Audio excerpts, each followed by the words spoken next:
आज 14 ऑक्टोबर 2022 रोजी T with tribal celebrities हा कार्यक्रम अपर आयुक्त आदिवासी विकास कार्यालयाचे अपर आयुक्त आदरणीय श्री रवींद्र ठाकरे सर यांच्या मार्गदर्शनात आजपासून सुरू होत आहे.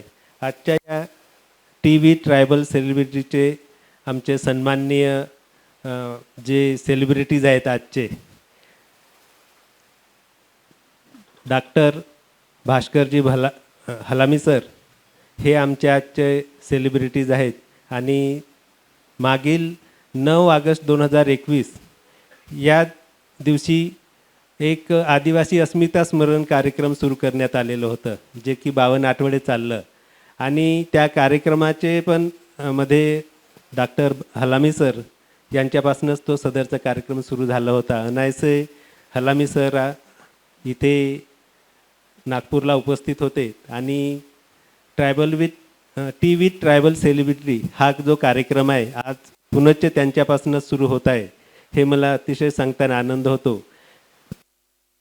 तसेच आजच्या कार्यक्रमात उपस्थित आदरणीय श्री ठाकरे सर, माननीय प्रभुजी राजगटकर सर उपस्थित आहेत आणि राजगटकर सर हे श्री हलामी सरांची मुलाखत घेणार आहेत. प्रश्नाचं थोडं छोटंसं कार्यक्रम. तर या आजच्या कार्यक्रमाकरता आमचे नागपूर शहरातील उपस्थित सर्व मान्यवर माननीय प्राध्यापक डॉक्टर श्री कोरोटे सरांना विनंती करतो की त्यांनी मंचावर यावं. तसेच उपस्थित भलावी सर आहेत, आमचे मडावी सर आहेत आणि सर्व उपस्थित पत्रकार बंधू भगिनी उपस्थित आहेत. मी सर्वप्रथम मंचावर उपस्थित मान्यवरांना विनंती करतो की डॉक्टर भास्करजी हलामी सरांचं एक गोंडी पेंटिंग देऊन स्वागत करावं.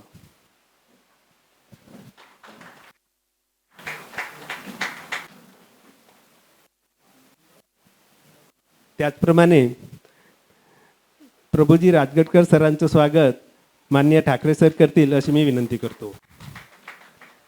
त्याचप्रमाणे उपस्थित प्राध्यापक डॉक्टर कोरोटी सरांचं स्वागत माननीय अपर आयुक्त सर करतील अशी मी विनंती करतो.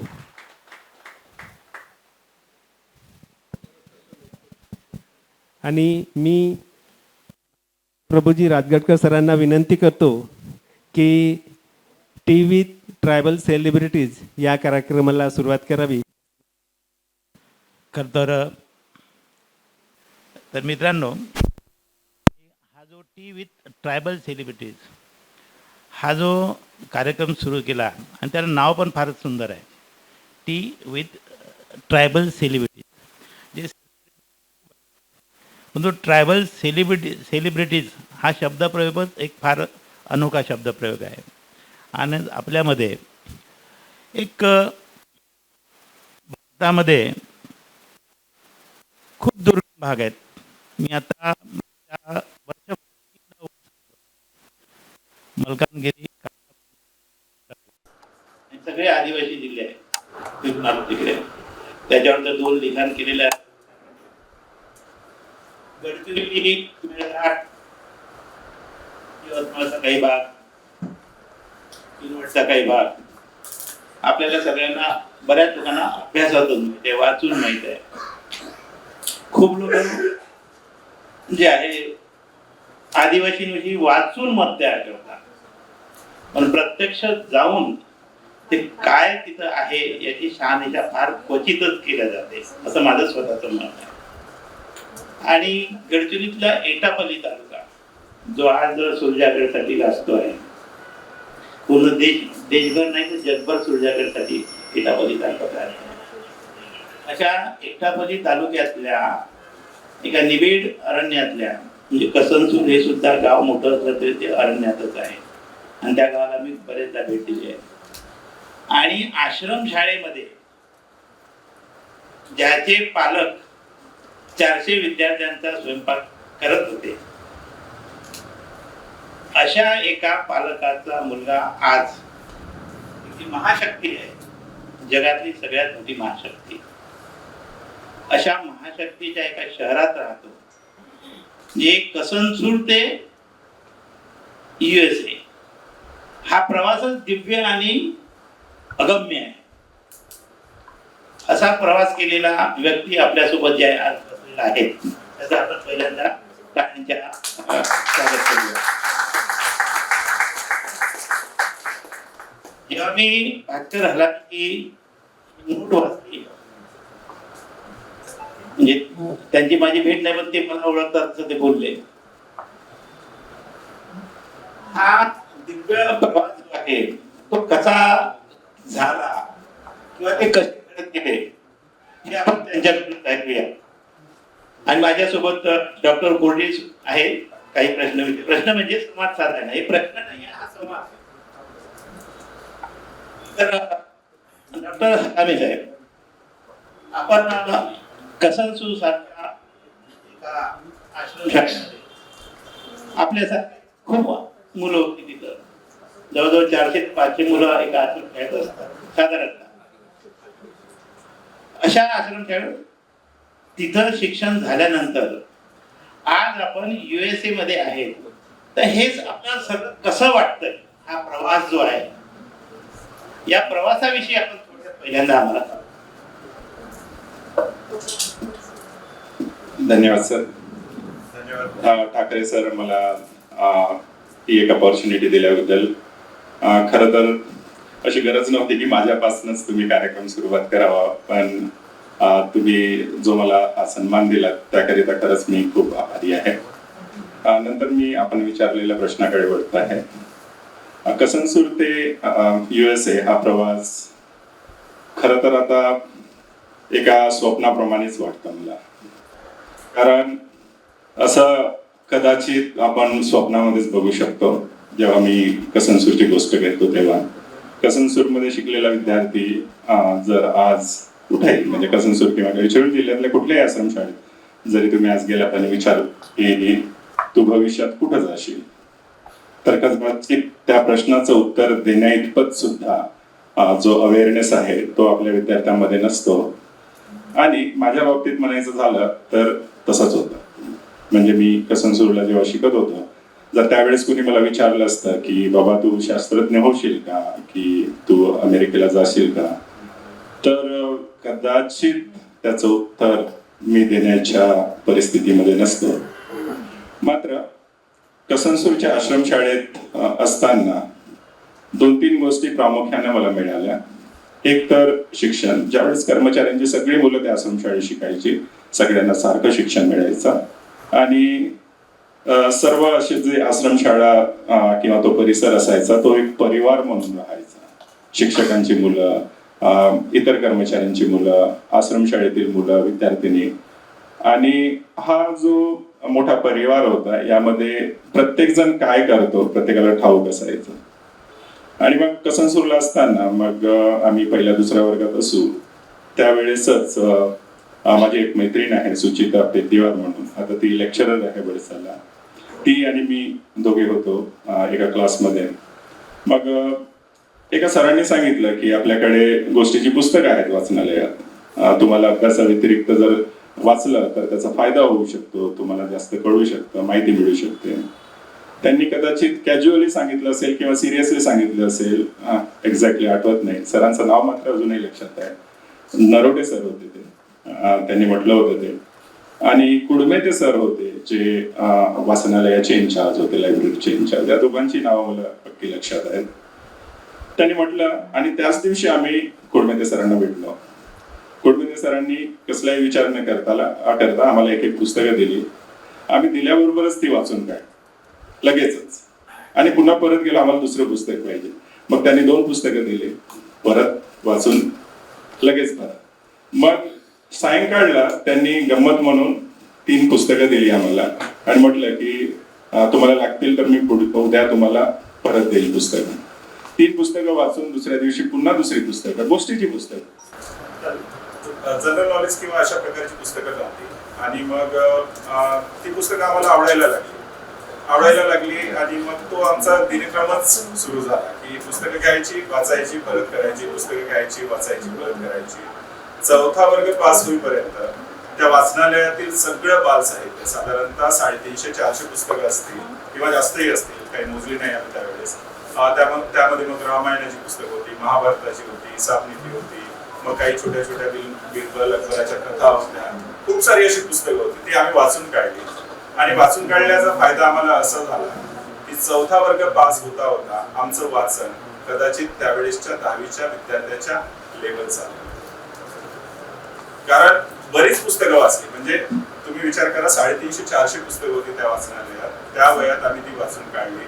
त्याच्यामुळे त्या लेवलचं आमचं अंडरस्टँडिंग वाढलं, भाषेवरचं प्रभुत्व थोडंसं निर्माण झालं. आम्हाला कल्पना नव्हती की हे काही जे होत आहे ते आमच्या आपल्याकरिता होत आहे.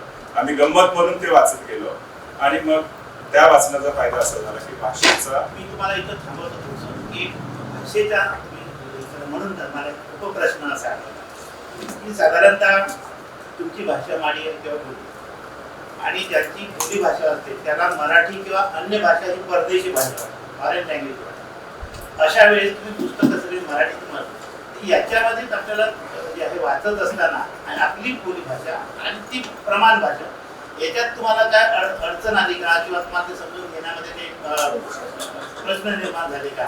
तर बोली भाषा आणि प्रमाण भाषा आणि लोकांची कम्युनिकेशन करायचं भाषेच्या संदर्भात आपल्याला काय वाटतं? प्रश्न चांगला आहे. आणि भाषेची जी अडचण होती ती अडचण जी निघाली त्याचं पूर्ण श्रेय माझ्या वडिलांना, माझ्या बाबांना जातात. जेव्हा मी कसोशीच्या आश्रमशाळेत प्रवेश घेतला तर माझा प्रवेश निश्चितच बालवाडीमध्ये झालेला. पहिल्या वर्गात सरळ आलो नाही, बालवाडीत झालेला होता. आणि माझ्या बाबांना माहित होतं की आपल्याकडे गोंडी भाषा बोलली जाते, माडिया भाषा बोलली जाते आणि मराठी जी बोलली जाते ती काही एवढी चांगली नसते. म्हणजे काहीतरी आपल्याला एकमेकांना समजेल एवढ्या प्रमाणात बोलतो, पण पुस्तकी भाषा आणि आपली मराठी जी बोलतो त्याच्यामध्ये बराच अंतर असतो आणि शब्दही कठीण असतात. म्हणून मग बाबांनी काय केलं, मला मी बालवाडीत असतानाच मला पहिल्या वर्गात जायला सांगितलं, तू बालवाडीतून ये सकाळी आणि 2 पुस्तक पाठी घे, पिशवी घे आपली, पहिल्या वर्गात बसायचं. शाळा तेव्हा अशी होती की सगळे शिक्षक ओळखीचे, सगळे ओळखीचे, त्यांनाही गंमत वाटत होते की चल बस पुढे बस, तर बसू द्यायचे. तर माझं कसं झालं, पहिला वर्ग मी 2दा केला असं झालेलं होतं. आणि खरं म्हणजे पहिला वर्ग करत असताना जेव्हा मी बालवाडीत होतो तेव्हाच मला पहिल्या वर्गातलं सगळं कळून आलेलं होतं. उब्रांडे सर होते हेडमास्टर. बाबांनी मग त्यांना विचारलं, माझ्या मुलाला सगळं येतं, त्यांना दुसऱ्या वर्गात जाऊ द्या आता, किंवा पहिल्या वर्गात तरी घ्या निदान. त्यांनी 1 वर्ष घेतलं नव्हतं, वय कमी पडतं, घेतलं नव्हतं. मी पुन्हा त्या वर्षी सुद्धा पहिल्या वर्गातच गेला. मला जायचं नव्हतं पहिल्या वर्गात, कारण मी म्हणायचं मला त्यांच्यापेक्षा चांगलं आहे. मी पहिल्या वर्गात बसत नाही, मला दुसरीत बसत. असो, माडी असो, गोटी असो, गुलामी असो, या सगळ्या बोली भाषा आहे. आदिवासीमध्ये मुलं शिकत असताना ड्रॉपआउटचं प्रमाण जे आहे भाषेमुळे फार वाढत जातं, असा एक निष्कर्ष अभ्यास आहे. त्यामुळे मी तुम्हाला हा प्रश्न विचारतो, तर तुम्ही विद्यार्थ्यांना काय संदेश द्याल? भाषा ही अडचण निश्चितच आहे, मात्र भाषेवर प्रभुत्व जर मिळवायचं असेल तर त्याचा वापर केला पाहिजे. सुदैवानं आम्ही आश्रमशाळेच्या परिसरात राहत होतो, बरेचसे कर्मचारी मराठी भाषिक होते. त्याच्यामुळे आम्ही मुलं जेव्हा बोलायचो तेव्हा बोली भाषा जरी गोंडी असेल तरी आम्ही मराठीमध्ये संभाषण करायचं. आणि मग शाळेमध्ये आपसुकच पूर्ण मिश्रित असं वर्ग असायचा, म्हणजे ज्यांना मराठी, गोंडी, माडिया, काही बेंगाली होते त्यावेळेसच, ते निर्वासित वगैरे आलेले त्यांचे मुलं होते. परंतु बोलताना कॉमन जर बोलायचं असेल तर एकच भाषा होती, ती म्हणजे मराठी, कारण ती शाळेत शिकवली जायची.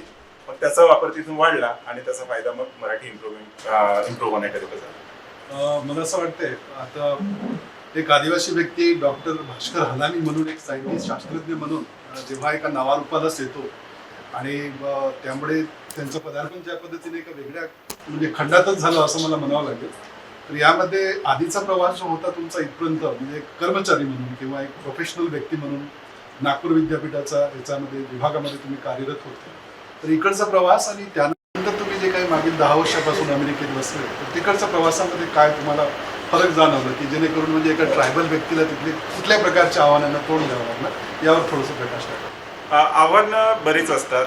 जसं आता म्हटलं सरांनी की भाषेची अडचण सर्वात महत्त्वाची अडचण नंतरही राहते ती भाषेचीच, कारण आपण मराठी शिकतो आणि जर आपण जागतिक स्तरावर प्रगती करायचा विचार केला की मग मराठीवरून इंग्लिशवरती स्विच व्हावं लागतं. आणि मी मराठी मीडियमचा विद्यार्थी आहे, 10वीपर्यंत माझं मराठी मीडियम होतं आणि भाषा ही एक प्रामुख्याने अडचण असते.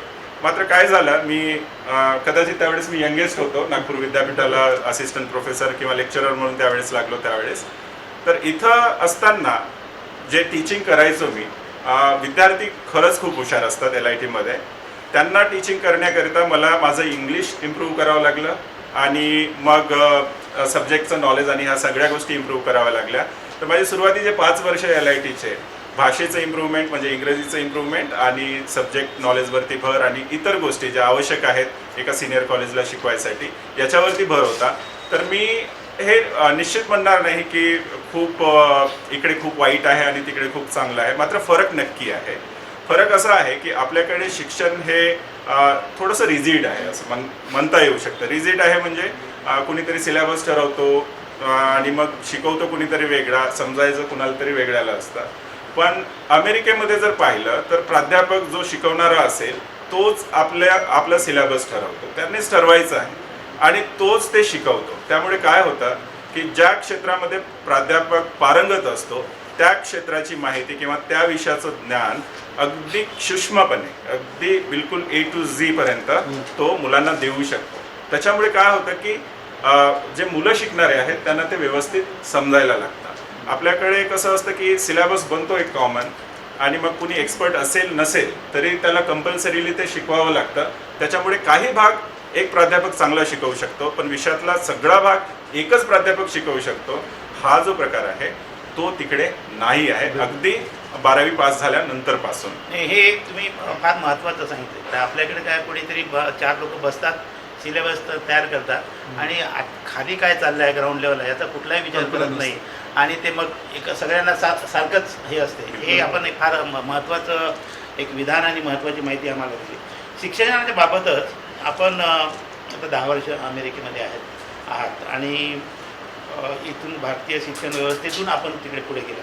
आपण आपल्या जे एक मनोगत आपण लिहून दिलं ATC ऑफिसला, त्याच्यात आपण एक वाक्य वापरलेलं आहे, फक्त शाळेतील आणि महाविद्यालयीन शिक्षण म्हणजे सर्व काही आहे असे नाही, तर या पलीकडच्या शिक्षणाच्या वाटा शोधल्या पाहिजेत असं आपल्याला का वाटतं? याच्याकरिता वाटतं कारण महाविद्यालयीन शिक्षण किंवा शालेय शिक्षण एका सिलेबसमध्ये बांधलेलं असतं आणि आयुष्य त्याच्या पलीकडे आहे. जे आपण महाविद्यालयामध्ये शिकतो किंवा शालेय शिक्षणात शिकतो ते खरंच आपल्या आयुष्यात किती वापरात येईल याची काही कोणालाही शाश्वती नसते. परंतु हे शिक्षण याच्याकरिता महत्त्वाचं आहे की शालेय आणि महाविद्यालयीन शिक्षण ते आपल्याला माणूस म्हणून घडवत असतं. परंतु जर सर्वांगीण विकास करायचा असेल आपल्याला तर त्याखेरीजही दुसऱ्या प्रकारचं शिक्षण घेतलं पाहिजे. जसं मी म्हटलं की बाकीचं वाचन केलं पाहिजे, स्पोर्ट्स महत्त्वाचे आहेत ते केले पाहिजे. आम्ही बऱ्याचशा स्पोर्ट्समध्ये, जरी मी कॉम्पिटेटिव्ह स्पोर्टमध्ये किंवा कोणत्या स्पर्धामध्ये नसलो तरीही आम्ही रेग्युलरली क्रिकेट खेळायचे, बॅडमिंटन खेळायचे. बरेच दिवस आम्ही सर आहेत इथं कोरेडी सर, त्यांच्यासोबत आम्ही समोरच्या आवारामध्ये बॅडमिंटन खेळायचे किंवा काय. त्याच्यामुळे काय होतं की स्पोर्टमुळे आपलं थोडंसं फ्रेशनेस हा कंटिन्यू राहतो, आपण फोकस करू शकतो, कॉन्सन्ट्रेट करू शकतो. मग अशा पद्धतीनं आपण ठरवत जायचं की आपल्याला काय आवश्यक आहे, काय केलं म्हणजे आपल्याला पुढील आयुष्यात त्याचा वापर होईल आणि त्याप्रमाणे शिक्षणाव्यतिरिक्त संधी शोधल्या पाहिजेत आणि त्यामुळेच कदाचित आपलं आयुष्य समोर जास्त प्रमाणात यशाकडे वाटचाल करू शकतो. आपण सुरुवातीस सांगताना की आश्रमशाळेमध्ये जी लायब्ररी होती त्याच्यातली आपण पुस्तकं वाचत गेलात आणि आपल्या शिक्षकाने ते वाचण्यासाठी प्रवृत्त केला. मी गडचिरोलीला PO असताना मला अद्यापही आठवते एन्सायक्लोपीडिया आपल्या शासनाने त्यावेळेसच्या आश्रमशाळांना पुरवलेलं आहे. सोडो आश्रमशाळा असू द्या की कुठे मोठी मोठी लायब्ररी, परंतु अनेक शिक्षकांनी ते कुलपात बंदच करून ठेवले होते. तर मी तिथं असं काही मुलांचा एक गट तयार करून लायब्ररीची पूर्ण जबाबदारी त्यांच्याकडे सोपवली होती. म्हणजे मी 10च महिने होतो PO. तर मुलांचं गट तयार केला, त्यांचंच प्रशासन लायब्ररीचं आणि माझ्याकडे असे सगळ्या लायब्ररी ज्या आहेत मुलांच्या चाबी सकट तुम्ही काय करायचं, कोणात पुस्तक वाचायला द्यायचं आहे, फाडायचं, काय करायचं करा. तर आपण मला आहे की आपल्याला असं का वाटलं की आपण वाचलं पाहिजे. कारण माझा असा अनुभव आहे की इथं राजेंद्रही बसलेले आहे, दिनेश हे बरेच लोक बसलेले आहेत. माझा स्वतःचा अनुभव आहे, कदाचित तो चुकीचा असेल माझं आकलन, पण आदिवासीमध्ये वाचनाची सवय आणि आवड ही फार कमी आहे. बिलकुल बरोबर आहे. पण जसं तुम्ही प्रश्न विचारलात की तुम्हाला का वाटलं की आपण वाचलं पाहिजे, खरं तर या प्रश्नाचं उत्तर माझ्याजवळ नाहीच. मुळात असं काही वाटलं नव्हतं की मी का वाचलं पाहिजे, म्हणजे वाचनामधून मला काय मिळेल याचं खरं तर मला त्यावेळेस गंधही नव्हता. मात्र पुस्तकं आवडली, गोष्टी आवडल्या त्या पुस्तकामधल्या, म्हणून वाचायचं, मला मजा येते ते वाचताना, म्हणून वाचायचं. हा एकमेव म्हणजे विरंगुडा म्हणा किंवा काहीतरी आपल्याला मिळालं, बाबा काहीतरी नवीन माहीत होतं, मग काय त्या गोष्टी मग दुसऱ्यांना सांगता यायचं. हे तुमची उत्सुकता जी आहे त्या वाचनातून याच्यातून काही नवीन मिळते, त्याच्यातून ते प्रगत होत गेली. हा ते तसंच झालं. म्हणजे असं काही ठरलं नव्हतं की एक्सप्लोर करण्याचा एक प्रकार असावा. पण मी याला जोडून एक अजून प्रश्न विचारतो भास्कर सरांना, आणि तो असा की साधारणपणे आत्ता सध्या जी पिढी आहे आमच्याकडे नव्याने, जे या ट्रान्झिशनमधून जाणारी, संक्रमण कालखंडातून जाणारी जे नवी आमची आदिवासी पिढी आहे, तर त्या विद्यार्थ्यांना उच्च शिक्षणासाठी कशा प्रकारच्या संधी बाहेर उपलब्ध आहेत, आणि संशोधनाच्या क्षेत्रामध्ये सुद्धा, कारण तुम्ही स्वतः शास्त्रज्ञ आहात आणि त्यामुळे उच्च शिक्षण आणि संशोधनाच्या क्षेत्रामध्ये कशा प्रकारचा वाव आहे यावर थोडंसं आपण बोला. संधी भरपूर आहेत संशोधनामध्ये. खरं तर सांगायचं झालं तर इतर कोणत्याही क्षेत्रात संधी असतील किंवा नसतील हे मला माहीत नाही. मात्र संशोधनामध्ये जागतिक स्तरावरचा जर विचार केला तर नेहमीच संधी असतात. मग तुमचं पॅन्डेमिक असू द्या, कुठं रिसेशन असू द्या, की जगामध्ये कुठेही नोकऱ्या नसल्या तरी संशोधन क्षेत्रामध्ये नेहमी नोकऱ्या असतात. याचं कारण असं आहे की जेव्हा केव्हा एखादी टेक्नॉलॉजी, औषध किंवा काही शोधलं जातं तर ते पुरेसं नसतं. अजूनही आपण असं म्हणू शकत नाही की सगळ्या आपल्या समस्या म्हणजे मानवजातीच्या समस्या सुटलेल्या आहेत, नाही सुटलेल्या आहेत. बऱ्याचशा रोगांवरची औषधं अजून नाही निर्माण झालेली आहेत. टेक्नॉलॉजिकल ॲडव्हान्समेंट पाहतो आपण, इथून कॅमेरा लावून इकडे तिकडे आपल्याला ट्रान्समिट करता येते इन्फॉर्मेशन, पण तरीही बऱ्याचशा अशा गोष्टी आहेत ज्या अजून होऊ घातलेल्या आहेत. तर ह्या शोधासाठी नेहमीच संशोधकांची आवश्यकता असते, आणि संशोधकांच्या नवीन नवीन पिढ्या जेव्हा संशोधन करायला प्रवृत्त होतात त्यावेळेस काहीतरी नवीन घडत असते, नवीन गोष्टी माणसाच्या सेवेसाठी उपलब्ध असतात. आणि म्हणून मग मी म्हणेल की ज्याला कुणाला संशोधन करायचं असेल त्यांनी आपल्या विषयाशी प्रामाणिक असावा. जो कोणता विषय तुम्ही निवडत असाल, आणि तो विषय शिकायचा आहे म्हणून शिकायचा आहे. तो विषय फक्त पास व्हायसाठी जर शिकत असाल तर संशोधक बनू शकत नाही. तो विषय अगदी मुळातून समजला पाहिजे. जसं माझं केमिस्ट्री होतं, तर सुरुवातीला असं वाटलं नाही की मी संशोधक बनेल किंवा काही बनेल. पण जेव्हा असं मला वाटलं की नाही, संशोधन म्हणजे फक्त परीक्षा पास होण्याच्या पुरतं नाही, त्याच्या पलीकडे आहेत, तेव्हा मग मी माझ्या फंडामेंटल्सपासून सगळ्या गोष्टी ब्रश केल्यात. आणि जेव्हा मी USA ला गेलो, खरं तर मी तुम्हाला सांगतो, मला जुनी पुस्तकं वाचावी लागली, कारण बराच कालखंड झाला होता. मी असिस्टंट प्रोफेसर होऊन 10 वर्षाचा वेळ MSc नंतर, आणि माझे बेसिक्स जवळपास म्हणजे वाईप आऊट झाल्यासारखे झालेले होते. मला अडचणी यायच्या अभ्यास करताना. पण त्यावर मात करण्यासाठी म्हणून मी मग बाकीचं वाचन विषयाचं सुरू केलं, आणि थोडंसं एक्स्ट्रा एफर्ट्स घेऊन मग मी बऱ्यापैकी तिथं स्कोअर करू शकलो आणि समोर जाता आला. तर तेच मी सांगतो, जर तुम्हाला संशोधक बनायचं असेल आणि तुम्हाला जर रिसर्च करायचं असेल, शास्त्रज्ञ बनायचं असेल, कुठेही जायचं असेल, तुम्ही आपल्या विषयाशी प्रामाणिक राहा. नेहमी त्यातलं जास्तीत जास्त वाचन करावं, रिसर्च पेपर्स वाचायचे, नवीन काय होत आहे त्याच्याकडे लक्ष ठेवायचं. त्यामधून मग तुमच्यात आवड निर्माण होते, आणि मग तिथूनच एक नवीन संशोधक जन्माला येतो. मला वाटतं की आजच्या याला आपल्याकडे बरेच आपले पत्रकार बंधू भगिनी पण आलेले आहेत, आणि आम्ही एक थोडंसं माध्यमांशी जो संवाद आहे तो सुद्धा आम्ही अपेक्षित करतो आहे. कारण आपल्या माध्यमातून ह्यांची जी यशोगाथा जी आहे ती सर्वसामान्यांपर्यंत पोहोचेल असा आम्हाला विश्वास आहे.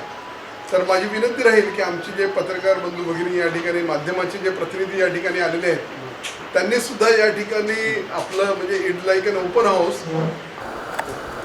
सर, हे सांगा की आदिवासींच्या योजना भरपूर निघतात, आणि आदिवासी वनवासी पण आहे असेही, म्हणजे भरपूर अशा योजना आहेत. तर वनवासी अजूनही वनवासीच आहे, म्हणजे त्याच्यापर्यंत काही योजना पोहोचत नाही, आणि त्यांच्याकडे आधार कार्ड नाही, त्यांचे वोटिंग कार्ड नाही, रेशन कार्ड आहे, त्यांच्याकडे कार्ड नाही.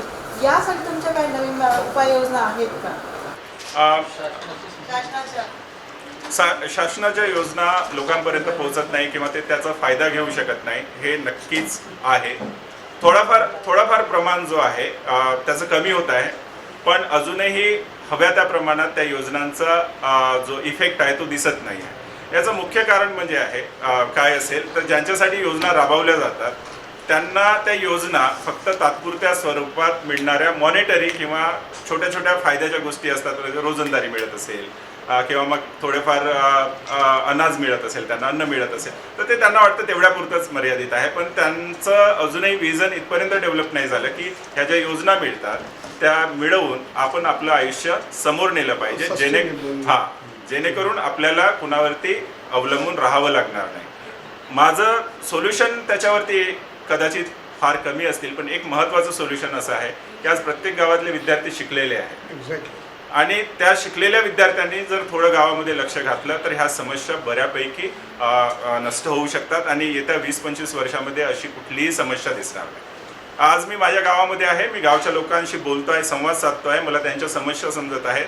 समस्या खूप क्षुल्लक आहेत ज्या अगदी म्हणजे तात्पुरत्या उपाययोजनांनी समूळपणे नष्ट होऊ शकतात आणि ते मला कळून चुकलेलं आहे. मी माझ्या गावाकरिता जसं करतो आहे तसं प्रत्येकाने आपापलं गाव जर एक महत्त्वाचं म्हणून जर थोडंसं लक्ष दिलं तर ह्या समस्या नक्की कमी होऊ शकतात, नष्ट जरी नाही झाल्या तरी.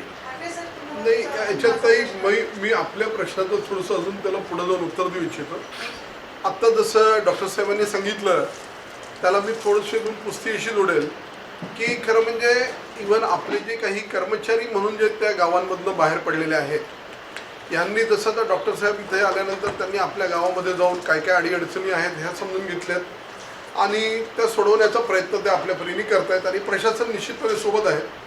परंतु जसं ही जी मंडळी आहे जी शिकली, काही थोडीफार 4 पुस्तकं शिकून जी आज कुठेतरी गावाच्या बाहेर पडलेली आहे आणि गावामध्ये ही मंडळी पुन्हा कुठल्या ना कुठल्या कौटुंबिक कार्यक्रमांसाठी वगैरे जात असते, लग्न असतील, बाकी इतर काही गोष्टी असतील, तर ह्या लोकांनी जर आपापल्या गावाला जर मेंटरशिप जर दिली तर एक फार मोठ्या प्रमाणात हा प्रश्न जो आहे तो सुटायला मदत होईल. बरोबर सर, याच्यातच बिलकुल मी सरांचं आणि आपल्या सगळ्यांच्या समक्ष देतो एक महत्त्वाची गोष्ट की कोरोनाच्या कालखंडामध्ये सरांनी काय केलं आपल्या गावासाठी ते त्यांचाच तोडून आपण एक विदेशात विचारतोच आहे. ठाकरे सरांना हे म्हणायचं होतं की सर यांच्या नावावरती योजना भरपूर येतात, करोडो रुपयांची योजना यांच्या नावावर येतात, पैसा येतो पण तो पैसा परत रिटर्न जातो आणि त्याचा विकास होत नाही. काय कारण याच्या मागचं?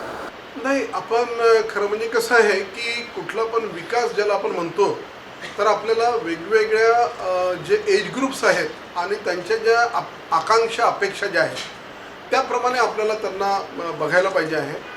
जो आज अतिदुर्गम भागात आहे त्याच्यासाठी त्याची शेती किंवा तिथे कुठला तरी छोटासा व्यवसाय असं हे त्याचं स्वरूप, त्याच्या दृष्टीने त्याची आकांक्षा तशी आहे. त्याला कुठेतरी इलेक्ट्रिसिटी मिळाली पाहिजे, त्याला पाण्यासाठी काहीतरी मिळालं पाहिजे, त्याला शेतीमधलं मार्गदर्शन मिळालं पाहिजे. जर हे आणि वेगवेगळ्या टप्प्यांवर ह्या गोष्टी वेगवेगळ्या आहेत, त्याच्यामुळे शासनाच्या योजना ह्या सगळ्या एज ग्रुपसाठी आणि सगळ्या टप्प्यांसाठी सुद्धा आहेत. म्हणून मला म्हणजे आज आम्ही जो कार्यक्रमाला सुरुवात केलेली आहे डॉक्टर हलामी साहेबांसोबत, उद्देशात आहे की आजच्या तारखेला एखाद्या व्यक्तीने जर ठरवलं आणि शासन प्रशासन जे आहे ही आदिवासींच्या विकासासाठी कटिबद्ध असल्यामुळं एखाद्या व्यक्तीने जर ठरवलं आणि स्वतःचं, कारण शेवटी कुठेतरी ह्या सगळ्या योजनांचा लाभ घेण्यासाठी सुद्धा स्वतःलाही पुढे ढकलणं फार गरजेचं आहे, स्वतःलाही पुढे नेणं फार गरजेचं आहे. आणि त्या दृष्टीने जसं आता आपण ऐकतोय डॉक्टर साहेबांचं की कुठेतरी ते वाचनातनं एक मानसिकता निर्माण झाली, 4थीत असताना 10वीची मुलं जी काही वाचायची तेवढी जी तयारी झाली, तर ह्या सगळ्या गोष्टी हे दर्शवतात की त्या व्यक्तीला सुद्धा पुढे आपल्याला जायचं आहे, आपला विकास घडवायचा आहे आणि मेनस्ट्रीममध्ये जो विकास ज्याची व्याख्या आहे त्याच्यासोबत आपल्याला यायचं आहे. अशा प्रकारचं एक आकांक्षा अगोदर जास्त नव्हत्या पण आता त्या वाढीस लागलेल्या आहेत आणि निश्चितपणे योजनांचा लाभसुद्धा आता मोठ्या प्रमाणात घेतला जातो आहे. आपण जे म्हणताय की योजनांचे पैसे आल्यानंतर ते परत जातात असं होत नाही, कारण आपल्याकडे लोकसंख्यासुद्धा मोठ्या प्रमाणात आहे ज्याला ह्या सगळ्या योजनांची गरज आहे. योजना लोकांपर्यंत पोहोचवण्याकरता वेगवेगळे माध्यमसुद्धा आपण प्रशासनातर्फे वापरतो आहोत। मध्यंतरी आपण व्हॉट्सअपचे ग्रुप्स केले, पदाधिकाऱ्यांना ह्या सगळ्या योजनांची माहिती द्यायचा प्रयत्न केलेला आहे। आपण काही स्लम्समध्ये या ठिकाणी शहरामध्ये गेलो, त्याची पुनरावृत्ती आता इतर ठिकाणच्या लहान गावांमध्ये सुद्धा आपण करून घेतो आहोत। थोडक्यात असं आहे, योजनांची माहिती जास्तीत जास्त लोकांपर्यंत जावी आणि जे योजनांचे लाभार्थी आहेत, जे आत्तापर्यंत लाभार्थी राहिलेले आहेत, त्यांनीसुद्धा या योजना कशा आपल्या गावातमधल्या इतर लोकांपर्यंत, पात्र लोकांपर्यंत, गरजू लोकांपर्यंत जातील यासाठी सुद्धा प्रयत्न करणं गरजेचं आहे। एकांगी कुठलाही विकास होऊ शकत नाही। प्रशासनाला शासनाच्या योजनांच्या अंमलबजावणीसाठी कुठेतरी इथल्या ज्या सिविक सोसायटीज आहेत आणि जे लाभार्थी यापूर्वी ज्यांनी लाभ घेऊन स्वतःचं एका वेगळ्या टप्प्यावर आज ते पोहोचलेले आहेत, त्यांनासुद्धा याच्यात सहभागी होऊन सगळ्यांना पुढे येण्यासाठी मदत करावी लागणार आहे। यावरती थोडंसं मी 1 मिनिट घेईल। सरांनी जसं म्हटलं की योजना आहेत आणि लाभार्थ्यांनी त्यावरती पॉझिटिव्हली त्याला रिस्पॉन्ड करणं आवश्यक आहे। मी माझ्या गावामध्ये आता आहे, बरेच दिवस झाले। माझ्या गावातल्या एका शेतकरी ग्रुपला मी आता हिवरे बाजारला पाठवतो आहे। येत्या 19 तारखेला ती टीम जात आहे, संपूर्ण खर्च मी करत आहे। त्यांना सांगितलं की तुम्ही जाऊन बघा आणि तिथं पाण्याची जी आपण म्हणू वॉटर काय म्हणतात त्याला, वॉटर कन्झर्वेशनचं काम किंवा बाकीचं जे झालेलं आहे ते बघून या आणि ते गावासाठी करता येतं का बघा। मग या प्रोसेसमध्ये काय झालं, मला ग्रामपंचायतला इन्व्हॉल्व करणं मस्ट आहे, त्यांना करावंच लागेल। म्हणून मग मी ग्रामपंचायतचे जे निर्वाचित पदाधिकारी आहेत, सरपंच, उपसरपंच आणि सदस्य आणि ग्रामसेवक, त्यांनीच मला बोलवलं ग्रामपंचायतमध्ये आणि आम्ही बसलो। तेव्हा ग्रामपंचायतचे सचिव आहेत आणि सरपंच किंवा बाकीचे सदस्य, त्यांनी असं सांगितलं, आपण योजना तर घेऊन येतो, मात्र ज्यांच्यासाठी योजना राबवायची आहे त्यांच्यामध्ये अवेअरनेस नाही। काय होतं की समजा एखाद्या तलावाचं काम आलं, आता तलाव मोठे करायचे, दगडं असतात, माती असते, मग त्याचं खोदकाम जर मॅन्युअली केलं तर ते करू नाही शकत। मग यांनी जर मशीन्स लावायच्या ठरवल्या तर गावातून विरोध होतो त्याला। काय विरोध होतो की आमची रोजी तुम्ही मशीनवाल्यांना देता आणि त्याच्यामुळे ते काम व्यवस्थित होतच नाही। म्हणजे माझ्या गावात जेवढी तलावं झालीत आता बुजून पडलेली आहेत। ते का बरं झालं तसं? कारण जर मशीन्स वापरल्या असत्या तर मशीन्सने त्या तलावाचं खोदकाम व्यवस्थित झालं असतं, माती कुठेतरी दुसरीकडे फेकता आली असती। हां, आणि त्याच्यामुळे मग ते तलाव पुढच्या पिकांपासनं किंवा पाण्याच्या समस्यांवरती थोडाफार उपाय म्हणून वापरता आलं असतं। तर हे जे ज्यांच्यासाठी योजना राबवल्या जातात त्यांचा अवेअरनेस हा आपल्याकडे कमी आहे किंवा तेवढी समज त्यांना नाही आहे। तर त्यामुळे काय होतं की ह्या योजना जरी आपण राबवल्या तरी वर्षोनवर्षी त्याच टाईपच्या योजना राबवाव्या लागतात आणि मग आपल्याला जो विकास दिसायचा आहे तो दिसू शकत नाही। म्हणून ज्यांना योजनांचा फायदा घ्यायचा आहे त्यांनीही थोडंसं एक समजून घेणं की आपल्या विकासासाठी काय आवश्यक आहे हे महत्त्वाचं आहे। सिरसाडीमध्ये आम्ही प्रोसेस सुरू केलेली आहे लोकांना समजवण्याची। बाकीच्यांनाही मी विनंती करतो या माध्यमातून की तुम्ही थोडंसं आपल्या गावाकडे लक्ष द्या आणि लोकांना समजावून सांगा की बाबा हे रोजंदारी तात्पुरतं आहे, पण तुझ्या गावाच्या पाण्याची व्यवस्था जर झाली कायमची तर तुम्हाला 12 महिने रोजी मिळेल। कारण 12 महिने शेती जर केली, सगळ्यांच्या हाताला काम असेल, आज 4 महिने शेती करतात, 8 महिने घरी बसून राहतात किंवा शासनाच्या वेगवेगळ्या कार्यक्रमांची वाट बघत असतात की कुठं रोजी मिळेल, कुठल्या कामावर जायचं, ही करायची काहीही गरज पडणार नाही। आणि जागतिक बाजारपेठेचा विचार केला तर जे अन्न आहे त्याची डिमांड सगळीकडेच आहे। तुम्ही कितीही प्रोड्यूस करा ते कमीच होणार आहे, कारण खाणारी तोंड हे दिवसेंदिवस वाढत असतात।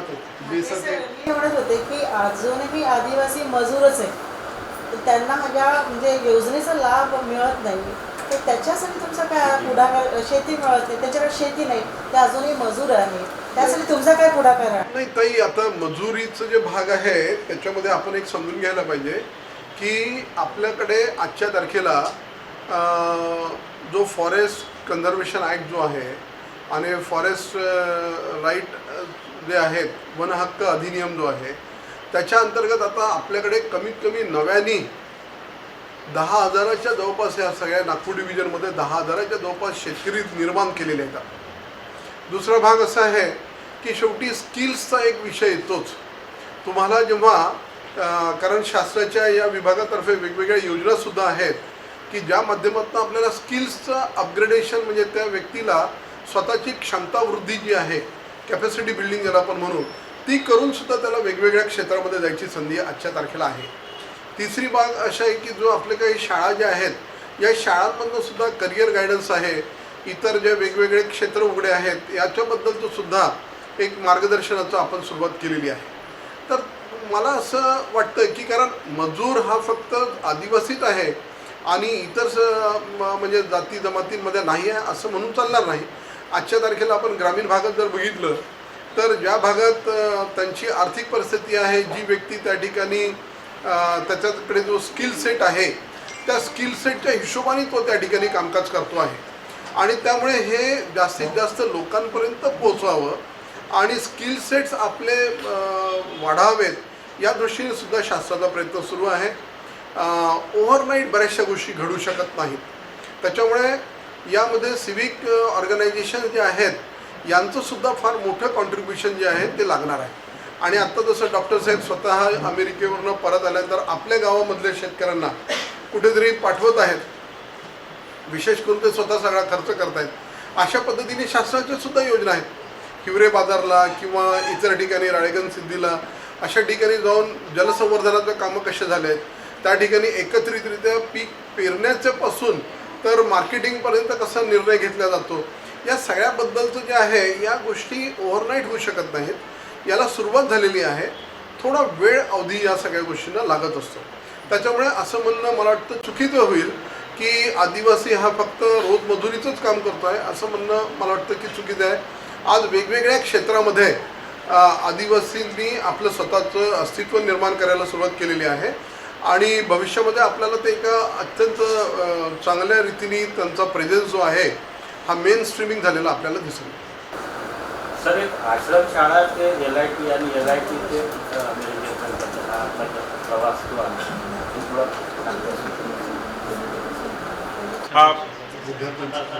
सुरुवातीला आपण याच्यावर बोललोच आहोत, पण तरीही सांगतो आहे. हा, नाही चालेल ना. तसं त्यांनी सुरुवातीस तसा संक्षेपाने सांगितलेला आहे. खरं म्हणजे असं कधी मी विचार केला नाही की मी हे करू शकत नाही किंवा ते करू शकत नाही. त्याच्यामुळे काय झालं की माझं शिक्षण जेव्हा होत होतं त्यावेळेस मला अशी कधी भीती वाटली नाही की मी फेल होईल की पास होईल. अभ्यास करायचा, अभ्यास केल्यानंतर आपल्याला माहीत आहे रिझल्ट चांगलाच लागणार आहे, पण अभ्यास करायचा म्हणून अभ्यास करायचा आणि मग समोर सगळ्या गोष्टी आपोआप घडत असतात. नुसतं पुस्तक वाचायचं, काहीतरी टाईमपास करायचं असं नव्हतं. अभ्यासाच्या चांगल्या सवयी महत्त्वाच्या होत्या, त्या लावून घेतल्या. व्यसनापासून दूर राहणं प्रेफर केलं, कारण मग हे सगळं होत असतं. व्यसनांकडे वळला माणूस की मग काही होऊ शकत नाही. नंतर मग आमच्याकडे पटनाटकं खूप होतात. जो एक सीझन असतो त्याच्यामध्ये पटनाटकं किंवा अशा काहीतरी वेगवेगळ्या प्रकारचे कार्यक्रम होत असतात आणि तो सीझन आणि आपल्या परीक्षांचा कालावधी हा जवळजवळ मॅच होतो. त्यावेळेस मी विद्यार्थी असताना जरी गडचिरोलीत असलो तरी मी कधी घरी गेलो नाही. आपल्या वसतिगृहात, शासकीय वसतिगृहात, आपल्या ट्रायबल डिपार्टमेंटच्या वसतिगृहात होतो मी. तिथं शिकायचं. बाकी सगळे गेले तरी मी एकटा राहायचं तिथं. मला एकट्यासाठी स्वयंपाक करावा लागत होता. हा, करून द्यायचे, म्हणजे असं काही नाही. त्यांना वाटत असेल की हा का बरं जात नाही, एकटाच आहे, पण नाही, मी एकटा राहील. ते असं एक डिटर्मिनेशन होतं डोक्यामध्ये की बाबा आता हे 2 वेळचं जेवण मिळतं वसतिगृहात. बाबाही काही असे मोठे अधिकारी नव्हते की ज्यांनी काही खूप कमावलं असतं आणि आमच्यासाठी सोडून गेले असते. माहीत होतं, नेहमी डोक्यात राहत होतं. जशी समज आली तशी, सुरुवातीला नव्हतं तेवढं, पण नंतर नेहमी डोक्यात राहत होतं की जर आपण शिकू नाही शकलो, चांगलं काही करू नाही शकलो तर आयुष्यात आपण एवढे धक्के खात राहू, खडतर आयुष्य राहील की याची काही आपल्याला कल्पना आता करू शकत नाही. म्हणून मग त्याच्याशी ऑनेस्ट राहून शिक्षण व्यवस्थित घेतलं सुरुवातीला. आणि गंमत म्हणून मी तुम्हाला सांगतो, जेव्हा मी माझं शिक्षण जवळजवळ पूर्ण होत आलं त्यावेळेस 3 नोकऱ्या होत्या माझ्याजवळ. एक PSI म्हणून सिलेक्शन झालेलं होतं माझं MPSC थ्रू, त्याचं ऑर्डर्स वगैरे आले होते. एक लॅब टेक्निशियन म्हणून गडचिरोली जिल्ह्यातच झालं होतं मी. आणि ही 3री नोकरी होती LITला असिस्टंट प्रोफेसर लेक्चरर. आदिवासींना मुख्य प्रवाहात आणण्यासाठी म्हणजे शिक्षणाच्या मुख्य प्रवाहात आणण्यासाठी ज्या पद्धतीने तुमची वाटचाल झालेली आहे, अजूनही बराचसा आदिवासी समाज शिक्षणाच्या मुख्य प्रवाहात यायचं आहे. तर त्या दृष्टीने तुम्ही जसं अमेरिकेपर्यंत जाऊन पोहोचला आहात, तर ह्या बाकीच्या आत्ताच्या पिढीला तिथपर्यंत पोहोचण्यासाठी किंवा एज्युकेशनल दृष्ट्या त्यांना त्या प्रवाहात आणण्यासाठी तुम्ही काय प्रयत्न? आणि अजून मी आपल्या प्रश्नाला अजून एक थोडासा उपप्रश्न पण जोडतो. आजच्या तारखेला मुलांच्याकडे मोबाईल्स आलेले आहेत आणि मोबाईल्समुळे सुद्धा बऱ्यापैकी डिस्ट्रॅक्शन त्यांचं होत राहतं. म्हणजे त्यांना एक वेगळं मनोरंजनाचं साधन त्यामुळे मिळालेलं आहे. तर आपलं म्हणजे ताईंचा प्रश्न आणि माझ्या प्रश्नाला थोडंसं आपण मार्गदर्शन, आमच्या विद्यार्थ्यांना मार्गदर्शन करावं. पुस्तकांची वाट धरली एज्युकेशन घेताना, हल्लीच्या पिढीमध्ये ते नाही दिसून येत आणि कुठेतरी तिथे ब्रेक होतो, कारण गावागावात मोबाईल पोहोचलेला आहे. तर तुम्ही तुमच्या पद्धतीने काय करता? बिलकुल चांगला प्रश्न आहे. आणि शिक्षणाचं जे महत्त्व आहे ते आम्हाला कळलं आणि ते दुसऱ्यांनाही कळावं म्हणून माझा पूर्वीपासूनच प्रयत्न आहे. म्हणजे मी जसं लेक्चरर म्हणून लागलो इथं 2003ला, तेव्हापासून मी गडचिरोलीमध्ये एक छोटासा असा ग्रुप तयार केला, एकलव्य मित्रमंडळ म्हणून नावाने. आणि त्याच्या माध्यमातून आपले जे कोणी मुलं असतील त्या मंडळामध्ये येणारे, त्यांना शिक्षणाकडे कसा फोकस करता येईल, कशा पद्धतीने ते शिक्षणाचं महत्त्व त्यांना लक्षात येईल आणि कसं ते आपलं आयुष्य चांगलं करू शकतील याच्यावरती भर होता. विविध कार्यक्रम आम्ही राबवायचो. त्याचा फायदा असा झाला की आमच्या ग्रुपमध्ये येणारे जवळजवळ सगळेच जण नोकरीवर लागले त्या काळात, सगळेच. म्हणजे तुम्हाला एकही दिसणार नाही. पण मग नंतर काय झालं की हे नोकरीवर लागणारे जे मुलं होते, अपेक्षा होती की ते थोडे आमच्यासोबत जुळतील पुन्हा आणि आपला ग्रुप मोठा मोठा होत जाईल, एक चळवळ म्हणून उभी राहील.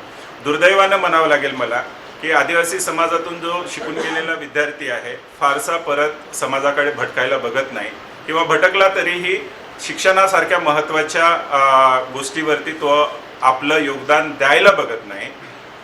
म्हणूनच मग आता जेव्हा केव्हा तुम्ही म्हणता की पर्सनल लेवलवरती मी काय करतो आहे, तेव्हा मला सांगावंसं वाटेल की मी सदैव मुलांसाठी उपलब्ध आहे, सदैव. कधीही कोणताही विद्यार्थी जरी मला एखादा टेक्स्ट करतो किंवा मेसेज करतो किंवा काही, की मला असं असं करायचं आहे, काय करता येईल का, मी वेळ देतो आणि त्यांना गायडन्स करायचा प्रयत्न करतो. काही संघटना आहेत, ज्या आदिवासी संघटना आहेत, त्यांनीही माझ्याकडे म्हणजे असं आलेले आहेत आणि म्हटलेलं आहे की आमच्या मुलांना थोडंसं मार्गदर्शन करा, आम्ही मुलं तयार करतो, मग करता येईल ते करतो.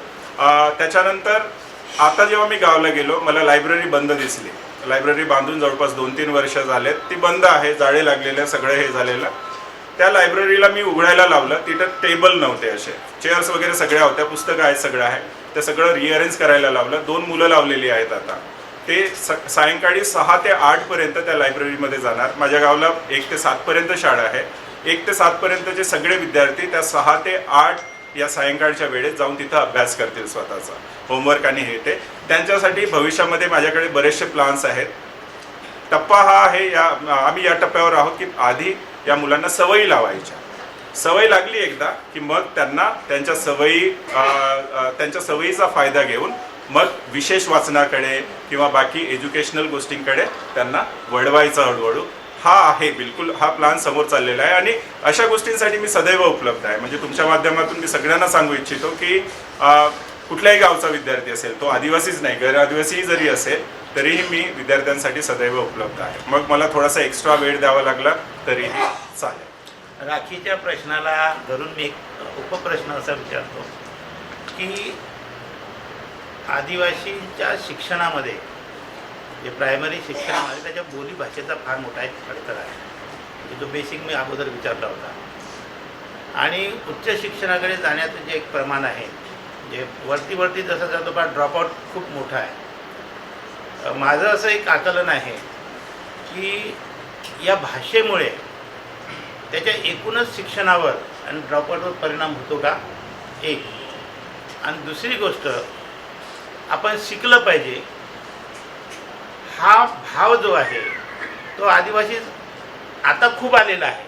म्हणजे माझा जेवढा अभ्यास आहे, मी जेवढा फिरतोय सगळा, तर आता खूप आलेला. आता राखी तुला हे सांगतो की मुली प्रचंड प्रमाणात आदिवासीमध्ये शिक्षित आहे. म्हणजे मुलींना नवरे मिळत नाही. आज आदिवासीमध्ये मुली जास्त प्रमाणात शिकलेल्या आहेत. म्हणजे मॅट्रिमोनीमध्ये पाहिलं तर डॉक्टर्स आहे, इंजिनियर्स आहे, हा पायलटपासून असं, म्हणजे इव्हन त्या एव्हरेस्टवर जाणाऱ्या मुलीच आहेत त्या. तर माझा प्रश्न असा आहे की आपण हे जे यश संपादन केलं ते इतर जे लोक उपस्थित, त्यांच्या माध्यमातून शिक्षणाबाबत आपण काय संदेश देऊ इच्छिता? मुली, जसं म्हटलं की मुली आज समाजातल्या पुढे येत आहेत, नक्कीच आहेत आणि मुलं मागे पडत आहेत. एक महत्त्वाचं कारण मी ऑब्झर्व केलेलं आहे. माझं गाव छोटं आहे आणि मी काही इथं घर वगैरे बनवलेलं नाही, त्याच्यामुळे मी गावातच जाऊन राहतो. व्यसनांचं प्रमाण खूप मोठ्या प्रमाणात. मुलांमध्ये खास करून बॉईज यांच्यामध्ये व्यसनांचं प्रमाण खूप मोठ्या प्रमाणात आहे. आणि तुम्हाला कदाचित माहीतही असेल की अगदी वयाच्या 8व्या-9व्या वर्षापासनं मुलांना तंबाखूजन्य पदार्थापासनं अल्कोहोल किंवा पत्ते खेळणे किंवा अशा प्रकारच्या सवयी गावामध्ये ऑटोमॅटिकली लागतात. कशा लागतात हे माहीत नाही, मात्र त्या लागतात. आणि ही पोरं मग त्याच्याकडे जास्त लक्ष देतात आणि घरी किंवा अभ्यासाकडे कमी लक्ष देतात.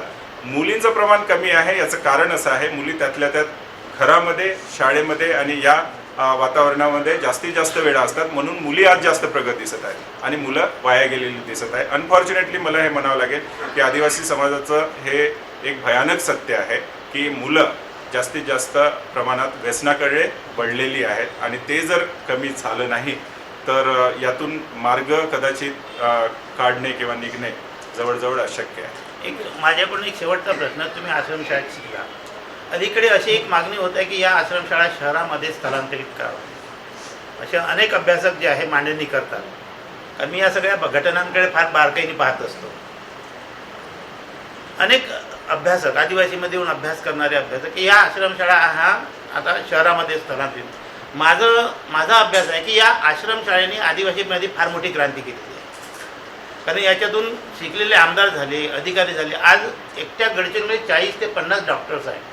डेंटिस्टपासून MD पासून MS पासून 40 ते 50 एकट्या गडचिरोलीत डॉक्टर्स आहेत, आदिवासी डॉक्टर्स. तर या आश्रमशाळेच्या स्ट्रक्चरबाबत, कारण आपण स्वतः आश्रमशाळेत शिकलेला आहात, म्हणून या स्ट्रक्चरबाबत आपल्याला काही सूचना, बदल किंवा त्याच्याबाबत काय उणिवा आहे, त्याचे कसं स्ट्रक्चर असावं नव्याने, आणि विभागाने या स्ट्रक्चरबाबत काय विचार करावा असं आपल्याला वाटते?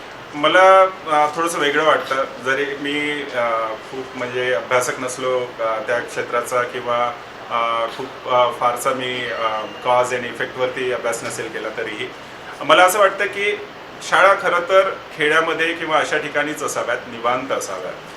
फक्त त्या शाळा सुसज्ज असाव्यात. सुसज्ज म्हणजे फक्त बिल्डिंग आणि इन्स्ट्रुमेंट असं नाही. सुसज्ज म्हणण्याचा अर्थ तिथं चांगले शिक्षक असावे. चांगले शिक्षक आणि पायाभूत सुविधा ह्या दोनच गोष्टी शाळेसाठी आवश्यक आहे. तो मग शाळा ती खेड्यात असू द्या की शहरामध्ये असू द्या, फरक तुम्हाला नक्की दिसेल. मी माझा स्वतःचा जर विचार केला तर मी 10वी पर्यंत खेड्यातच शिकलेलो आहे. त्याच्यामुळे हे जे म्हणणं की शहरामध्ये शाळा नेल्या म्हणजे विद्यार्थ्यांना फरक पडेल, उलट होऊ शकतं. शहरामधले प्रॉब्लेम्स वेगळी आहेत, ती दिसत नाहीत काही प्रमाणात, कारण ते असं वरचेवर येत नाही आपल्या निदर्शनास म्हणून. पण शहरामध्ये वेगळे प्रॉब्लेम्स आहेत. मी तुम्हाला सांगतो, बरेचसे पालक आज जरी मुलं तिकडे असली तरी त्या क्लासेस वगैरेला इकडे नागपूर किंवा मग मुंबई, पुणे आणि वेगवेगळ्या राज्यात पाठवतात. त्याचा 0.1% सुद्धा रिझल्ट नाही आहे. वेगवेगळ्या एंट्रन्स परीक्षेला पाठवत असतील, क्लासेस करायला पाठवत असतील. यांची मुलं पैसे घेऊन मोठ्या मोठ्या शहरात राहतात. पण मग शेवटी जो रिझल्टचा विचार येतो तो जर काढला ना, मला नाही वाटत 0.1% किंवा 1% याच्यामध्ये कुठंतरी तो लूट करतो. म्हणजे 99 पोरं काहीच करत नाही किंवा त्याच्याही पेक्षा जास्त पोरं काही करत नाही 100मधले. तर हे समजणं की शहरात आले म्हणजे आपोआप बदल होईल, हे मुळातच चुकीचं आहे. पायाभूत सुविधा, चांगले शिक्षक, ह्या दोनच गोष्टी महत्त्वाच्या आहेत शाळेसाठी, आणि मग सगळं काही व्यवस्थित होऊ शकतं. डॉक्टर साहेब, एक प्रश्न मला असं विचारायचा आहे की आपल्या ह्या पूर्ण प्रवासामध्ये आपण असं कुठं जाणवलं का की आमचा आदिवासी समाजाचा जो व्यक्ती आहे तो बौद्धिकदृष्ट्या कुठल्याही इतर समाजांपेक्षा कमकुवत आहे, असं कुठे जाणवलं का? अजिबात नाही, अजिबात नाही. हे मुळात संकल्पना चुकीची आहे की बौद्धिकदृष्ट्या कोणीतरी वर असतो, खाली असतो. एक जर आपण काही जेनेटिक डिसऑर्डर्स असतात, अनुवांशिक जर दोष असले काही, तर बियॉन्ड डाऊट आहे की कुठल्याही विद्यार्थ्यामध्ये अशी काही नाही मिथक आहे. हा, ते काही नाही. बौद्धांक किंवा बुद्धी ह्या त्या गोष्टी ज्या मानल्या जातात की त्या एका विशिष्ट समाजाला धरून असतात, ते चुकीचं आहे. फक्त एक जेनेटिक डिसऑर्डर वगैरे असतील तर ते मानून चालू आपण, तर ते सगळीकडेच डिस्ट्रीब्युटेड आहे, ते काही आदिवासीमध्ये नाही आहे. त्याच्यामुळे असं समजणं काही. एक सुंदर उदाहरण देतो की मी कॉलेजमध्ये प्राध्यापक होतो आणि मी पोरांना नेहमी सांगायचं होते, मी तो खेड्यातल्या पोरांना किंवा आदिवासी पोरांना कमी असतं का वगैरे विचारतो ना, तर मी अगदी लहान पोर 1-2 वर्षाचा 3 वर्षाचा जो पोरगा असतो आहे नाही, तो जो आपली मातृभाषा शिकतो मातृभाषा शिकतो त्याचं पेन्सिल नसते, वही नसते, पुस्तक नसते, रबर नसतं, पेन नसतं. महत्वाचं पण या कुठल्या तरी पोराला आपली मातृभाषा येत नाही, तो आदिवासी असो की मुंबईतला असो की न्यूयॉर्कचा असं होतं का कधी? कधीच नाही. Result is 100%. कधीच नाही. त्याच्यामुळे परमेश्वरांनी निसर्गाने जे दिलाय ना, इथे कमी आहे, इथे हा कॉन्सेप्ट बेसिकली चूक आहे. म्हणून म्हटलं ते चुकीचं. मिथक आहे. मिथक. हा, अगदी. बरोबर आहे हा. ना? मी एक माझा एक प्रश्न आहे. पोटेन्शियल प्रत्येकाला दिलाय. एक छोटासा प्रश्न की आपण अमेरिकेत आता इतक्या वर्षापासून आहे, रेड इंडियन बाबतची आपली आपण माहिती घेतली का? रेड इंडियन आणि इथला आदिवासी यांचे काही समान प्रश्न आहेत का? खरं तर मी फारसं त्या याच्याकडे लक्ष दिलं नाही किंवा माझं जे क्षेत्र आहे ते त्याच्यापेक्षा वेगळं असल्यामुळे तसा काही प्रसंग आला नाही. मात्र मला एक गोष्ट लक्षात आलेली आहे, आदिवासींचे प्रश्न साधारणतः सारखे आहेत जगभर, फक्त लोकलाइज लेवलवरती ते थोडंफार कमी जास्त प्रमाणात इकडे तिकडे असतील. सारख्यामध्ये एक महत्त्वाचा प्रश्न आहे ते जो आपण आतापर्यंत डिस्कस करतो, शिक्षण. तिथंही शिक्षणाविषयी मतं जी आहेत, जे नेटिव्ह अमेरिकन्स म्हणतात त्यांना आता रेड इंडियन्स म्हणत नाहीत, त्यांना नेटिव्ह अमेरिकन्स म्हणतात. त्यांच्यामध्येही हा प्रॉब्लेम आहे. आणि त्याच्यानंतर काय झालेलं आहे की आदिवासी समाज हा आधीपासून निसर्गाच्या सानिध्यात असल्यामुळे तो ऑटोमॅटिकली त्याला वाटतं की आपण या क्षेत्राचे ओनर आहोत, जो भौगोलिक क्षेत्र आहे त्याचे ओनर आहोत हे वाटतं. आणि हा ओनर असण्याचा जो भाग आहे मनाला एक फॉल्स सॅटिस्फॅक्शन देतो. जर तुम्ही पूर्ण सृष्टीचे ओनर असाल तुम्हाला काय करावं लागेल? तुमचंच आहे सगळं, पण तसं नाही. हा, तसं आहे. तर असं कन्सेप्ट तिकडे पण आहे. तर त्याच्यामुळे थोडीशी लिथर्जी आहे लोकांमध्ये. ती लिथर्जी जी आहे एज्युकेशन विषयी आहे, स्वतःच्या डेव्हलपमेंट विषयी आहे आणि इतर ज्या आधुनिक गोष्टी आहेत त्यांच्याकडे पाहण्याचा दृष्टिकोन म्हणा त्यांच्याविषयी आहे. तर हा एक कॉमन जो आस्पेक्ट आहे तो मी ऑब्झर्व तिथं पण केलेला आहे. त्याच्यामुळे असं नाही की आपलेच आदिवासी असा विचार करतात, तिकडचे आदिवासी म्हणजे सरळ प्रोग्रेसिव्ह आहेत असं नाही आहे. तिथं पण तेच. राजेंद्र सर, आता आपण गोष्टी केल्या की बौद्धिकरित्या आदिवासी विद्यार्थी काही ठिकाणी समृद्ध आहेत, काही ठिकाणी नाही आहेत. पण मी स्वतः आदिवासी क्षेत्रामध्ये काम करतो एकदम ग्राउंड लेवलवरती.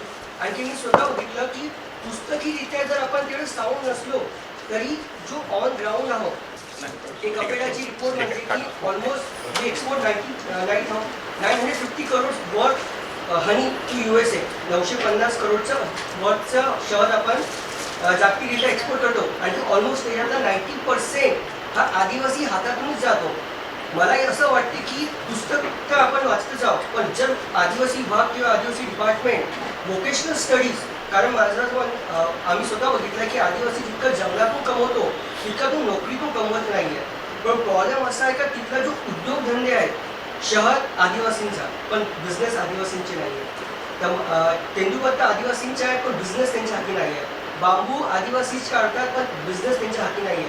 तर जेव्हा पण हा ट्रेंड बदलणार नाही तेव्हापर्यंत मला नाही वाटत, कारण सर आपण ऑलमोस्ट 9% या देशाच्या पॉप्युलेशनचा भाग आहोत, पण सॉरी टू से आपण 1% पण GDPला कॉन्ट्रीब्यूट करत नाही. ऑलमोस्ट जितके पण उद्योगधंदे आहेत ते ट्रायबल विभागातून ट्रायबलच्या जमिनीवरती आहे, but on the ground of GDP आपण सॉरी टू से काहीच नाही. बरोबर आहे. एक लक्षात घेतलं पाहिजे की हा जो मेन स्ट्रीमिंगचा जो भाग आहे, जो आपण GDP बद्दल बोलतो, तर हा जो मेन स्ट्रीमिंगचा भाग आहे हा त्याच्यातलाच आहे ना, की आपलं त्याच्यातलं पार्टिसिपेशन राहिलं पाहिजे ह्या सगळ्या गोष्टींमध्ये.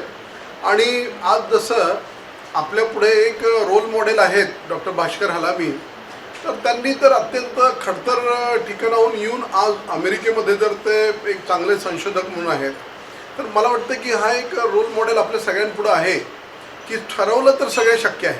बरोबर आहे. व्यासपीठावर बसलेले जवळपास सगळेच शाळा हॉस्टेल हा एक विषय या ठिकाणी आला होता. मला एक प्रश्न असा विचारायचा आहे की प्रोफेसर तुमची जी प्रगती आहे यामध्ये शिक्षकाची भूमिका खूप महत्त्वाची ठरली आहे. आणि हल्ली असं झालं आहे की मुख्यालयी शिक्षक न राहणे किंवा त्या शिक्षकाचा 11 ते 5 एवढाच शाळेशी संबंध असणे, याच्यामुळं गावाच्या गावं आणि शाळांच्या शाळा बर्बाद होत आहेत. तुम्हाला जसं तुम्ही घडला किंवा तुमच्या काळातली पिढी घडली, या काळातल्या पिढीला हा एक मोठी समस्या आहे. म्हणजे मोबाईल किंवा अन्य व्यसनाधीनता यापेक्षाही शिक्षक मुख्यालयी असणे हा त्याच्यावरचा तोडगा आहे असं मला वाटतं. तुमचं काय मत? बिलकुल मी तुमच्या मताशी 100% सहमत आहे. याचं कारण असं आहे, मी शिक्षकांशी बोलतो आहे आणि जेव्हा केव्हा शिक्षकांशी बोलतो मला लक्षात येतं की 10वीपर्यंत शाळा तर आहे तुमच्या तिथं जिथं शिकवता तिथं, पण तुम्ही तिथं आपलं कुटुंब न ठेवता कुठेतरी दुसरीकडे ठेवता. मी त्यांना सरळ म्हणतो, काय खात्री आहे की तुमची मुलं, जेव्हा तुम्ही स्वतः शिक्षक आहात, तुमचा स्वतःच्या शिकवण्यावर विश्वास नाही आहे किंवा तुम्ही चांगलं शिकवू शकता, जेव्हा असं आहे आणि तुम्ही आपली मुलं आपल्या शाळेत न घालता दुसरीकडे तिसऱ्या शिक्षकाकडे पाठवता, तुम्हाला काय खात्री आहे की तो शिक्षक असा नसेल करत तुमच्यासारखा? कशावरून तुम्ही म्हणता की तो शिक्षक तुमच्या मुलाला एवढा वेळ देत असेल? खरं म्हणजे शिक्षकांनी या गोष्टीवर स्वतःच विचार करणे गरजेचं आहे. आश्रमशाळेचे असू द्या की मुख्यालय न राहणाऱ्या जिल्हा परिषदेचे शिक्षक असू द्या, त्यांनी हा विचार करणे गरजेचं आहे. जर तुम्ही तुमच्या शाळेत आपल्या मुलाला शिकवू शकत नाही आणि त्याला तिसऱ्या ठिकाणी पाठवता की फॅसिलिटीज मिळतील हे ते, आज पहा अशा बऱ्याचशा शिक्षकांची मुलं काहीच करत नाही. हे सत्य आहे. म्हणजे अशा खूप साऱ्या शिक्षकांची मुलं काही करत नाही. कधीच असं होत नाही की बाप शिक्षक आहे आणि तिथं न शिकवता तुम्ही जर दुसरीकडे किंवा माय शिक्षक आहे दुसरीकडे शिकवता तुमचा मुलगा करेल चांगलं करेल. याचं मेन कारण काय आहे? मुलांच्या शिक्षणाकडे, सुरुवातीच्या शिक्षणाकडे खास करून 10वीपर्यंतचं मायबापांचं लक्ष असणं आवश्यक आहे. तुम्ही जर अपडाऊन करत असाल, ना धड तुम्ही त्या शाळेला आपलं योगदान देत, ना धड तुम्ही आपल्या कुटुंबाला योगदान देत, तुमचा वेळ जातो ना. येण्या जाण्यामध्ये वेळ जात नाही का? तुम्ही पोराचा नाही अभ्यास घेऊ शकत, नाही पोराचं प्रगती पुस्तक पाहू शकत, नाही पोराला योग्य मार्गदर्शन करू शकत. तोच जर मुलगा तुमच्या शाळेत शिकत असेल, तुमच्या डोळ्यासमोर दिसतो 24 तास दिसतो आणि ते तुम्हाला लक्षात येतं की आपला मुलगा कुठं चांगलं करत आहे, कुठं खराब करत आहे, आणि हा वेळ तुम्ही त्या मुलाला वळण लावायसाठी वापरू शकता आणि त्याच वेळेत तुम्ही इतर मुलांनाही वळण लावू शकता. म्हणून हे जे म्हणता तुम्ही की मुख्यालयी न राहणं किंवा शिक्षक असूनही आपल्या मुलाला त्या शाळेत न शिकवणं, हा मुळात चुकीचा पायंडा पडतो आहे. असं वाटणं की आम्ही दुसऱ्या मोठ्या 5 स्टार शाळेमध्ये टाकू मुलाला आणि तो एकदम ब्राईट फ्युचर घेऊन येईल आपल्यासाठी, मुळात चुकीचं कन्सेप्ट आहे. सगळ्या शिक्षकांनी याच्यावर विचार करावा. मला वाटतं की आता आपण हां ठीक आहे. जे विद्यार्थी आहे, मुलं म्हणा या विद्यार्थी मातृभाषा विसरत चालले, त्याच्यासाठी काय आहे? आदिवासी जे मातृभाषा आहे, हां आलं नाही, आदिवासींची संस्कृती जतन करणं हे विभागाचं कर्तव्य आहे आणि हे कर्तव्य असल्यामुळे त्या भावनेतनं आपण या मागच्या वर्षीच्या न्यूक्लियस बजेटमधनं सुद्धा आपण गोंडी भाषेसाठी आपण वर्ग पण सुरू केलेले आहेत आणि ते वर्ग पण त्याला चांगला प्रतिसाद पण मिळाला. जसं नागपूरसारख्या शहरामध्ये किंवा इतरत्र ज्या ज्या ठिकाणी आता गोंडी भाषेचं बोलचाल कमी झालेली आहे किंवा जुन्या पिढीलाच फक्त ती माहिती आहे, तर त्याला आता सुरुवात झालेली आहे थोड्याफार प्रमाणात. म्हणजे ती भाषेचं संवर्धन हे केलं जाईल, कारण भाषा ही खऱ्या अर्थाने संस्कृती कायम ठेवायला मदत करते. त्यासोबतच जसं गोंडी पेंटिंगच्या बद्दलचं आपण केलेलं आहे, यासोबतच वेगवेगळे जे काही संस्कार ज्याला म्हणू आपण, म्हणजे जन्मापासून तर मृत्यूपर्यंतचे जे संस्कार आहेत, याबाबतचं सुद्धा एक जतन करण्याची जी एक प्रक्रिया आहे त्याला आपण सुरुवात करतो आहोत. डॉक्युमेंटेशन त्याचं करतो आहोत, जेणेकरून ही जी वैशिष्ट्ये जी आहेत, भाषेची वैशिष्ट्य, संस्कृतीची वैशिष्ट्य ही कायम राहावीत. आणि खरं म्हणजे आपल्या देशालाच म्हटलं जातं की युनिटी इन डायव्हर्सिटी. खरं म्हणजे आपल्याकडे सगळे वेगवेगळे जे संस्कृती आहेत ते सगळ्या वेगवेगळं असूनसुद्धा आपण सगळेजण सोबत राहू शकतो, हे खरं म्हणजे जगासाठी सुद्धा फार मोठं एक असं विस्मयाची बाब आहे. तर ही जी विविधता जी आहे ती सुद्धा टिकवण्याचा प्रयत्न आपण सगळेजण करतो आहोत आणि विभागाचं सुद्धा ते एक मॅन्डेट आहे. हां नाही, शाळेमधलं जे आहे त्यामध्ये सुद्धा आता काय केलं आपण की एक प्रयोग आपण गडचिरोलीला केलेला आहे. गडचिरोलीमध्ये मागचे जे प्रकल्प अधिकारी होते त्यांनी तिथे पहिलीतलं आणि दुसरीतले जे पुस्तकं आहेत ते गोंडी भाषेमध्ये कन्वर्ट करून घेतलेले आहेत. आणि अर्थात लिपी देवनागरी आहे, परंतु भाषा म्हणजे शब्द जे आहेत, वाक्य जे आहेत ते गोंडी. सर, हा प्रयोग 1984-85 मध्ये महाराष्ट्रामध्ये झाला आहे की प्राथमिक शिक्षण हे त्याच्या भाषेत, बोली भाषेत बदलले. महाराष्ट्रामध्ये महाराष्ट्राच्या शिक्षण विभागाने त्यावेळेसच्या त्याची एक प्रत आहे माझ्याकडे की तेव्हाही हा प्रयोग केला. हा सस्टेनेबिलिटी कारण हाच शोधाचा विषय आहे. तुझा मूळ प्रश्न प्रश्न मूलभूत आहे की आणि अर्थशास्त्र बर्ट्रांड असं म्हणतात की माणसाचं पहिलं प्राथमिक शिक्षण जे आहे ते मातृभाषेतूनच होतं. तर त्याच्यासाठी तुम्हाला सांगतो वानप्रस्थ पुस्तक आहे गणेश देवीचं, ते तुम्ही वाचा. छोटंसंच पुस्तक आहे, ते वाचा.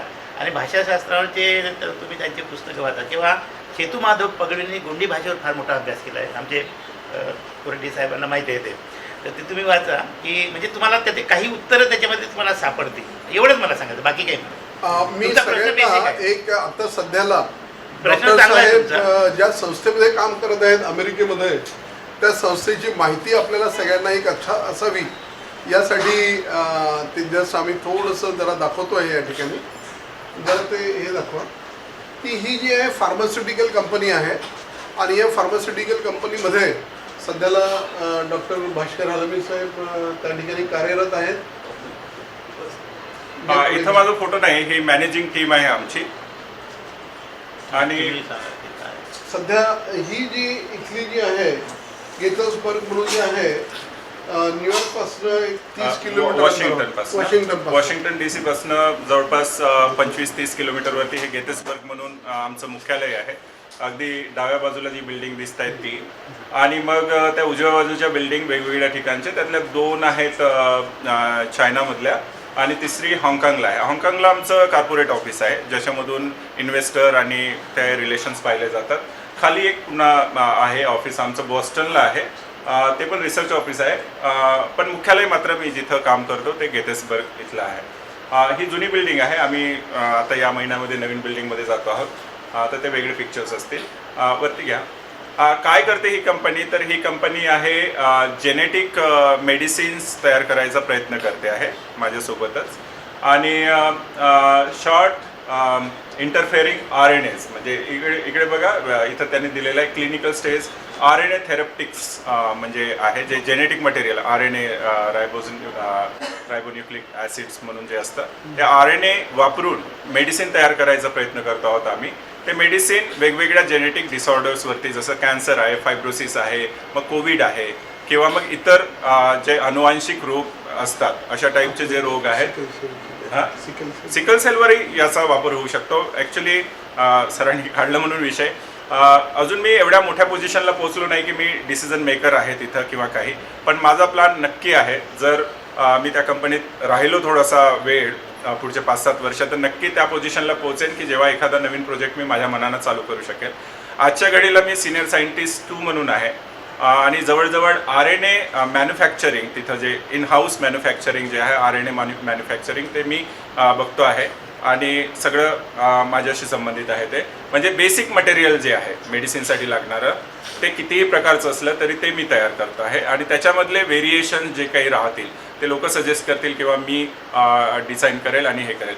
RNA, प्रत्येक टाईपचा RNA तयार करणारे लोक जगामध्ये फार कमी आहेत. एक मोजके जे लोक आहेत त्या लोकांमध्ये येण्याचा मला म्हणजे चान्स मिळाला. त्याच्यामुळे आज डिमांड जी आहे माझी RNA मॅन्युफॅक्चरिंग इंडस्ट्रीमध्ये खूप जास्त आहे. तुम्हाला ऐकून आश्चर्य वाटेल, आठवड्यात निदान एक अशी कंपनी जी RNAवरती रिसर्च करत आहे, निदान एक कंपनी अशी माझ्याकडे विचारते की तुम्ही आमच्याकडे येता का. ग्रेट.